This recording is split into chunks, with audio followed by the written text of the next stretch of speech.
Oh, God, part 9. Here we go. Oh. How are we still doing this? How did I get here? Where am I? Do you have 90 minutes? Oh yeah, you're in the spider caves or whatever these are called. Yeah, it's called Deep Nest. Deep Nest, yeah. Yeah, there's. I know a deep net.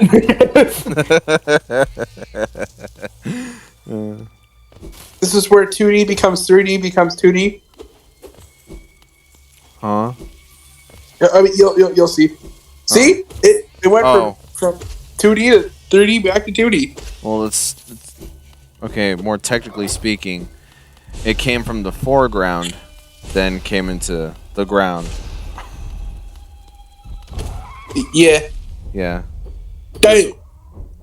Because when it comes to 2D games, they like to do this art style of there's the level design that you walk on, and then the background images are the stuff you see in the back. That's where all the art. That's an artistic backdrop that you see. Then there's the stuff in the foreground, the stuff in front of the level design you hop around on, and that is usually composed of silhouette stuff, like all the. I'm assuming that these are all like. Well, how about those stalactites right there? Yeah, that is a foreground image, and that is why you are behind the thing instead of in front of the thing. That's how layers work. That is indeed how layers Game making work. with Ethan.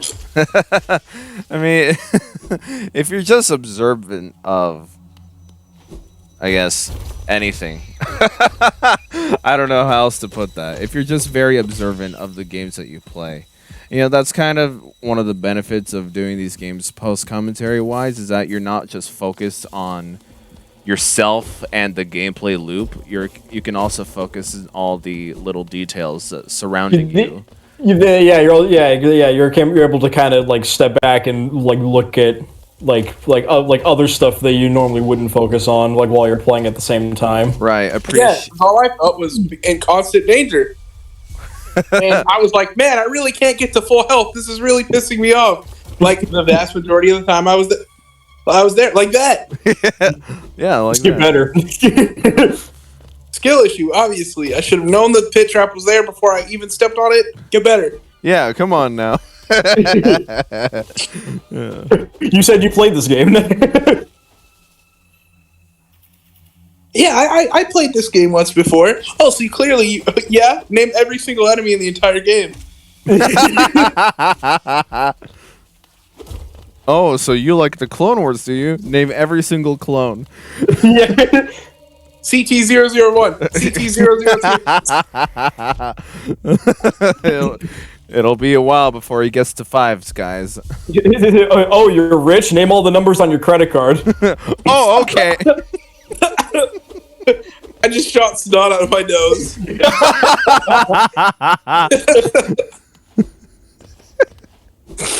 Oh. Oh. That was a thing.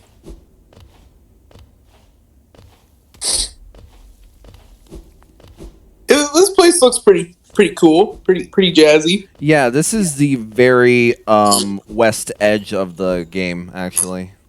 This the furthest point in Deep Nest. Yeah, you could possibly go. I'm also pointing out that if you're to look at a map of the entire game, this is on the very left side of it. So hey, you've covered at least the western half of the map. You've gone to a little bit of the eastern part, only a little bit though. Oh yeah, you really need well, yeah, I guess I just haven't been. I guess. What were you about to say? Well, I mean, you get a specific item in the eastern part, which you need that item to progress. Oh, okay. And I fell all the fucking way down. Oh, is that not intentional? Oops. No, I did not mean to do that, and the climb back is very annoying. Yeah. Oh my god, the ground is alive. That is so disgusting. It's not spikes, it's a cesspool of insects with razor sharp legs. You really don't like spiders, do you? Not at all. No. Not at all. I don't like them at all. Especially this one where its face opens up and it deals 2 masks. So what do you do when you see a spider in real life? I actually He just so- dies. He dies IRL. See, you even edit it to where because it took me so damn long to get back here. Yeah, I did. No, so there was actually a spider in my bathroom, and Jesus Christ, that is terrifying. But I grabbed it with like a long range grabber. Oh yeah. And then I threw it in the toilet and flushed it. Was it big? Like how big we talking Yeah. here? Oh, so like you know, like a regular size spider, it's like tiny, and then you have the nope size. You start to get into the nope area, and you're like, nope, that thing is big. Yeah. It was like double that, so it was in like the yikes, buddy. That could be like a tarantula if it grew a little bit Really? bigger. Holy shit. But Jesus. it's about double the size of a quarter. Like a 50-cent piece? Yeah. Maybe just a tiny bit bigger, but yeah. I have definitely seen those spiders in my house before. There was one time, like a couple months ago, that he was there's a big old spider like about the size of my fist, and he was just hanging out in my grandparents' bedroom, and he was like, "Hey yo, I'm just chilling here. It's 11 a.m. I'm just chilling here on the wall." Yeah, it was a pretty big guy. What do we do with it? Well, I don't blame you. we gave it the house. We left. The size of your fist? Yeah, we gave it the house. We actually moved. We don't need that. I mean, I wouldn't call myself too terribly afraid of spiders. It's just, you know, the bigger than average ones kind of creep me out, you know? If it's just... Jesus Christ. That thing is just terrifying. It's a spider that's living in an almost dead bug. Ugh. Zombie spider. I wondered how you'd react if you saw a zombie shark or a zombie crocodile. Zombie crocodile. That's the I thing. mean, sharks and crocodiles, you fear them for a specific reason. Like you fear them because they can bite you and it would break your bones and it would hurt a lot. But with a spider, it's tiny. Like the one in the bathroom, it took me like 3 days to get it because every time I tried to grab it, it would like crawl away and then crawl inside the windowsill. Oh. Yeah, it was smart enough to know that it was in mild amounts of danger and escaped. I see. And then I wouldn't see it for like a day, and then I would come back in and it would be on the ceiling, and I'm like, okay, you've got to die. And then it would immediately make a dash to the windowsill when I tried to grab it. So it I was did that smart. like 3 times. Wow. I never did figure out how to get to him. Oh, really? I don't think so, no. Oh. Well, he shows up a lot. You did save him from one thing earlier. Yeah, he's So- Zote the Mighty. Yeah. He actually gets really irritated when you save him. Oh, really? He's like, I had that. Oh. Why would you do that? I like that. That's funny. I didn't need extra help. I had everything under control. Yeah, I wanted to get captured. Exactly. When you kill whatever is holding... Oh, Jesus Christ. Oh, my God. I already played this and I forgot this happens. Oh, nice ground pound there. Nice little desolate dive. I had to use spells. These things were creeping me out too much. I have the high ground! That seems like a neat strategy right there. But they know they'll just like creep around at the bottom. It's Yeah. The more we traverse through this place, the feeling of creepiness is definitely Oh, I did find it. elicited, like implicitly, not explicitly, rather. Yeah. But like, imagine playing this with headphones on, so you hear all those like crawling noises all the time, and then I played it in the dark. Like I closed my blinds and turned off the lights and shut my door. You got the full horror experience. I wanted to immerse myself as much as possible because the game itself, it can be really calming and then at the same time really creepy in some places. And then like in the Crystal Mines, it looks really, really cool. Like just the aesthetic is really, really cool. Yeah. So I wanted to fully immerse myself every time. Have you guys seen those gaming setups where they have the LED monitors, not monitors, rather, the LED light, the light strips, and they put it around the monitor or like on the wall behind the monitor, and they have it hooked up to their console, so like the LED lights will illuminate the same colors. Yeah, they like auto change with what's going on. Right. Yeah, I've seen stuff like that. I saw a clip the other day of someone playing a horror game like that. Oh yeah. Yeah. Yeah, I've seen that. I've thought to myself, hey, that'd be cool for like really the real artistic ones, the really colorful ones, you know? Yeah. Yeah, like there's this one game that kind of looks like Hollow Knight for the Xbox that I think it's like Will of the Wisp or something like that. Oh, Ori, yeah. Oh yeah, yes. Look at that. Yeah. Shit like that is creepy, but like not something that's so creepy that I'd be like, oh, that's disgusting. That's my reaction. It's, oh, that's disgusting. Instead of, oh my god, get it away, I can't stand it. Oh, yeah, I see. Yeah, the dynamic lights are kind of cool. I actually, I probably never like talked about it or whatever and stuff. Especially when you came over and stuff. Oh yeah. For the recording stuff like that, I got a like a Razer keyboard a little while ago and stuff because the one that came with my keyboard I wasn't really too fond of and stuff. So I got like a new keyboard and a new mouse and stuff. And these actually have like a dynamic light setting, so like whatever's happening on your main monitor will change the colors of the lights on the keyboard. Oh, that's cool. Yeah. I've only really seen like the dynamic lights for like TVs. Like people will put the strips behind their TV. Yeah. That's what I've seen as well, and I think it'd be really cool to have that in just a dark room, then play something really colorful, artistic, whatever. Yeah, I don't think you'd be getting a fair effect if all you play are games from like the mid to late 2000s where everything's fucking brown and yellow. But yeah, something like I don't know. Well, I guess Mirror's Edge used primary colors, so I hope you like the color white. Oh yeah. Mirror's Edge has a lot of. I mean, it's a lot of white, but it also has some pretty bright like reds and blues and stuff. Yeah. So there's that. That'd be fun.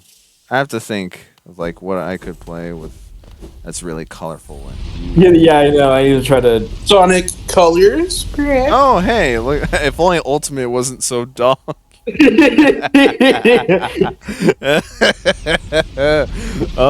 am never buying Sonic Colors Ultimate. I just am not. I was smart not to get it. It's bad. Yeah. Stress remastered version, because yeah. Just base game Sonic Colors is great. It's a fun time. But the Ultimate version they released a couple years ago, Ultimate is a lie. Yeah. I mean, there's stuff that wasn't in like I think the main thing I can really kind of think of off the top of my head is being able to customize your gloves and shoes with different patterns and stuff. Yeah, that's and they added like a new wisp and stuff, but otherwise like it's basically just like Sonic Colors if it had too much bloom and all the colors were washed out and stuff. And like simultaneously, at least like I mean, a lot of the stages look pretty decent, but especially the first one, like Tropical Resort, which is like that'd be like your first impression. Right. I don't know how they did it, but it simultaneously looks too bright and too dark at the same time. Oh God, I hate that. Yeah, no, I'm not sure what kind of lighting engine that they use, but it's definitely not the same one from the Wii game. That's for sure. Yeah. They probably figured because they were releasing on HD systems and the original game released on not an HD system. They figured that a new lighting engine would accompany the HD consoles, Yeah. But, no, it doesn't. And what's crazy too is if you use like a mod or a hack or whatever to get rid of the bloom, it looks 10 times better. Like it's crazy how much better like the lighting can look if you just like turn off 1 or 2 settings. Just 1 or 2. Oh, that's sad. I hate when games like it'll have a settings menu and then it'll just have like master audio up or down and then that's really it. Like it doesn't really have any settings whatsoever. Oh yeah. That's something that Color's Ultimate had too, because like wasn't like all of the sounds just like one slider or something like that? Yeah, it was a master volume. There was no like differences between that was funny. There was no difference between music or sound effects. They were both on the same slider. Which in today's modern age, for whatever reason you want to play without sound effects or the background music, it's personally not my thing, but if it's something that you appreciate, don't look for it in Sonic Ultimate. Yeah, I think they came out with an update that like added to that afterwards, but I'm not 100% sure. Yeah, well, the damage is already done. Yeah, the damage is already done. Yeah, and the game also had tons of like bugs. Like it had all of the same glitches you could do in the original version, plus even more. Yeah, and like they fixed some of the like main like issues with like the the Ultimate version, but like I'm pretty sure all of the old glitches are still in the game. It's over, Bananakin. I have the high ground. Well, happy 30th anniversary, Sonic. Yeah. Yeah. I don't know why that game of all games got the remaster treatment. Like, I get it, it's a good game and all that, just a base game, but why'd you have to... Even the idea was so pointless. I'm sorry I have to keep harping on this. Like, I really enjoy Sonic Colors, but for them to remaster it there should have been a point, release it outside of the Wii system, but like, also, you're wasting your time. A lot of that could have went into, Sonic Frontiers development. And so, but no, you just had to, quote unquote, satiate people's needs, even though the new Sonic game came out a year later. The Sonic Colors really didn't need a remaster. I feel like if they were going to remaster a Sonic game anyway, they should have done a different one that wasn't Sonic Colors. Yeah. How about what? Oh yeah, what's that Sonic game called that everybody likes now? Oh yeah, Unleashed. Yeah, the freaking game that can't run on its original hardware. Yeah, I know, right? Yeah. Yeah. Sonic Unleashed is able to run like kind of decently with like the Xbox X like enhancements and stuff like that, but like it's like it's like only after like fucking like a decade, like over a decade, like it can finally kind of run on actual systems. Yeah, it was very ambitious. It was, because that game is still the most graphically intense Sonic game. It's still arguably the best looking Sonic game. Like, oh yeah, no, I do agree with that. Yeah, because and it's never gonna get a PC port. Yeah, it isn't. Yeah, no, freaking. I wasn't 100% on board with the Frontiers presentation, but that's whatever. Yeah, Unleashed graphically is the best one in the whole series, but because of that, the hardware can barely run the damn thing. Yeah. That came out for 360 and PS3. I have the 360 version. Dear God, I have never played a 360 game that just my system cries. Like The game just has an aneurysm, especially in like that jungle level and like near the end of the game and stuff. That is definitely they like it barely gets like anywhere near like fucking 20 FPS. My console. You just hear your Xbox going, oh. Yeah, Essentially, no, my console literally cries whenever I play. It's very rough. Yeah, and like I said, the game is only like kind of recently able to run like at a stable frame rate with like the new like Xbox Series like Xboxes. Yeah.